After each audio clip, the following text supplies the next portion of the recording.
Mettre en réseau les établissements d'accueil des personnes handicapées et les structures sportives, culturelles ou touristiques, voilà l'objectif du Speed Meeting Loisirs et Handicap qui s'est tenu le 12 février au conseil départemental.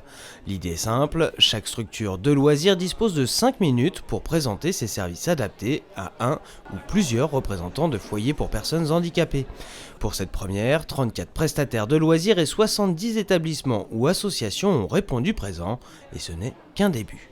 L'année 2016, c'est l'année du partenariat, donc différentes rencontres. On a commencé aujourd'hui par l'ensemble des activités culturelles, sportives et touristiques. Au mois de mai, on va se retrouver pour Handi Découverte pour le sport. Et je ne vous dévoile pas tout, mais il y aura d'autres rencontres culturelles et touristiques, bien sûr, jusqu'à la fin de l'année. À l'origine de ce rendez-vous innovant, un constat de la nouvelle vice-présidente déléguée au handicap. En visitant les 54 établissements d'accueil de personnes handicapées, Émilie Ivandekis a constaté que les sorties loisirs s'effectuaient souvent en dehors du département.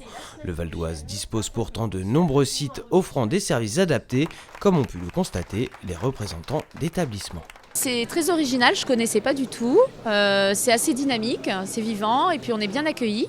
Et ce que je suis venue chercher, c'est des informations dans le cadre de mon travail, des contacts pour pouvoir proposer un maximum d'activités ou de sorties sur le Val d'Oise avec un public qui a des troubles psychiques. Ça permet d'avoir des contacts et puis d'enrichir un petit peu ce que nous on peut proposer. Et, voilà, c'est intéressant de pouvoir aussi ouvrir un petit peu sur des choses qu'on n'a pas l'habitude ou qu'on pense pas aller, qui sont pourtant proches de nos établissements. Ça brasse vraiment différentes choses et puis on a la possibilité de rencontrer sur une durée déterminée plein de potentiels partenaires, donc ça c'est quelque chose d'intéressant.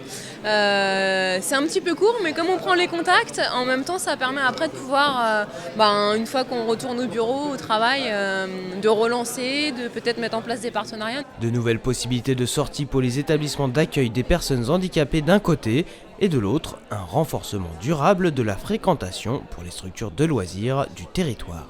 On en est à une quinzaine de structures et dans ces 15 structures finalement elles ne font pas partie des gens qui fréquentent déjà la base. Donc pour nous c'est un plus, on espère que ça sera reconduit, ça permet vraiment de créer un réseau sur le Val d'Oise, voire un peu plus. Et donc de venir faire découvrir les activités de la base, c'est d'autant plus intéressant pour nous. À titre, je dirais, un peu déontologique, c'est toujours un peu compliqué quand on sait qu'on a un site qui n'est pas tout à fait aux normes d'aller susciter ce public.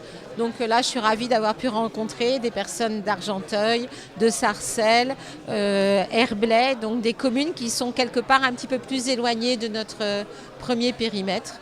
Organisé par la Maison départementale des personnes handicapées, ce speed meeting porte un double objectif, faciliter l'accès à la vie sociale des personnes handicapées et favoriser la proximité territoriale par la mise en réseau des acteurs locaux. À terme, cet événement permettra d'informer régulièrement les établissements sur les nouvelles offres de loisirs dans le Val d'Oise.